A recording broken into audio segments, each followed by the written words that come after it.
سامعین و ناظرین، پرانے زمانے کے بادشاہوں کے بڑے عجیب واقعات ہیں۔ ایک واقعہ آپ کے گوش گزار کرتا ہوں۔ ملک قند کا بادشاہ بڑا عیاش تھا، ہر لمحہ عیش و عشرت میں گزارتا۔ ایک دفعہ وہ شکار کے لیے محل سے نکلا، لیکن جنگل میں اپنے لشکر سے جدا ہو گیا۔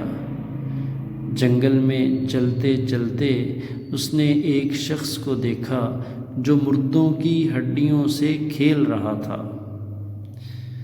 بادشاہ اس شخص کے قریب گیا اور اس سے کہا، اے اللہ کے بندے، تیرے چہرے کا رنگ زرد ہو رہا ہے اور عجیب حالت تو نے اپنی بنا رکھی ہے اور تنے تنہا اس جنگل میں بیٹھا ہوا ہے۔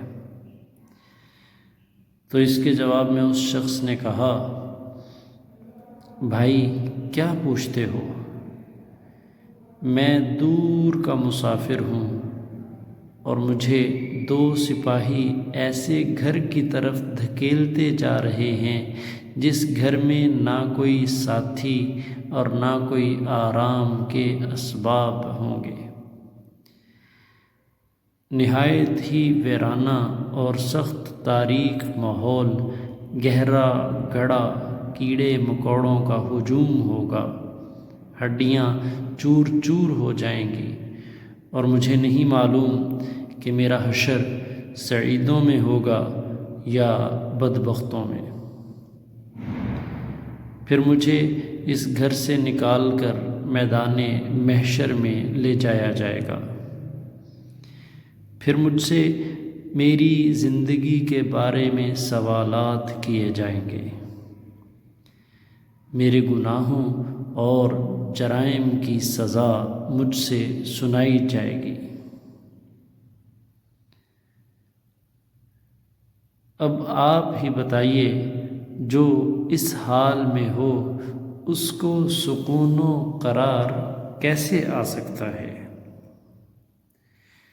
بادشاہ اس کی گفتگو سے بڑا متاثر ہوا، گھوڑے سے نیچے اتر کر آیا اور کہا، میرے بھائی،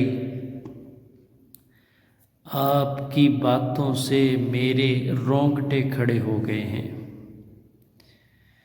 اور میں دل پر ان کا بڑا گہرا اثر محسوس کرتا ہوں۔ براہ کرم کچھ اور نصیحت کیجیے۔ اس شخص نے کہا کہ تمہیں معلوم ہے کہ یہ ہڈیاں کیسی ہیں؟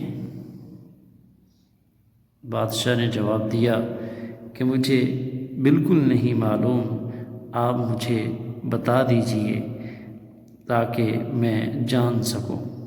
تو اس شخص نے کہا کہ یہ ان بادشاہوں کی ہڈیاں ہیں جنہیں دنیا نے دھوکہ دیا اور اس کی رونقوں کے فریب میں آ گئے، اور ان کے دلوں کو دنیا نے رنگینی میں پھنسا دیا اور موت کے جھٹکوں کو بالکل فراموش کر بیٹھے، یہاں تک کہ ان پر موت نے حملہ کر دیا، جس سے ان کی تمام آرزوئیں اور خواہشیں خاک میں مل گئیں، ان کی تمام شان و شوکت ملیا میٹ ہو گئی۔ اب کچھ روز کے بعد ان ہڈیوں کو دوبارہ جسم ملیں گے اور پھر ان سے انہی نعمتوں کا حساب ہوگا۔ پھر انہیں ان کے اعمال کے مطابق جنت یا جہنم آخری ٹھکانہ دیا جائے گا۔ یہ کہہ کر وہ شخص بادشاہ کی نظروں سے اوجھل ہو گیا۔ اس کے بعد بادشاہ اپنے ساتھیوں سے مل گیا، لیکن اس حال میں کہ اس کی آنکھوں سے آنسو جاری تھے۔ اس کے بعد اس نے بادشاہ کو ترک کر دیا اور اللہ تعالیٰ نے اسے ولایت کے مقام و مرتبہ سے نوازا۔ یہ سنہری حکایات الاسماعیل بدیوانی سے ماخوذ ہے، اور اس حکایت کا پیغام ہے کیا کہ دنیا کی چمک دمک، بادشاہت، عیش و عشرت سب عارضی ہیں۔ انسان کو آخر ایک ایسے گھر جسے قبر کہا جاتا ہے اس کا سامنا کرنا ہے، جہاں نہ کوئی ساتھی ہوگا اور نہ سہولت، اور جہاں کے بعد ایک عظیم دن کا انتظار ہے، اور وہ یوم حساب ہے۔ ایک درویش کی سچی باتیں ایک عیاش بادشاہ کو رلا گئیں، حتیٰ کہ اس نے تخت و تاج کو خیر آباد کہہ دیا اور اللہ کی راہ اختیار کر لی۔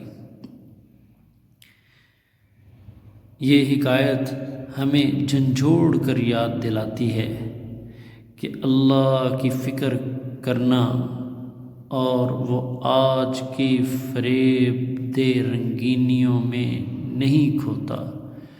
جو اللہ کی فکر کرتا ہے وہ آج کی فریب دہ رنگینیوں میں نہیں کھوتا، وہ اپنے آپ کو دنیا کے دھوکے سے بچا کے رکھتا ہے۔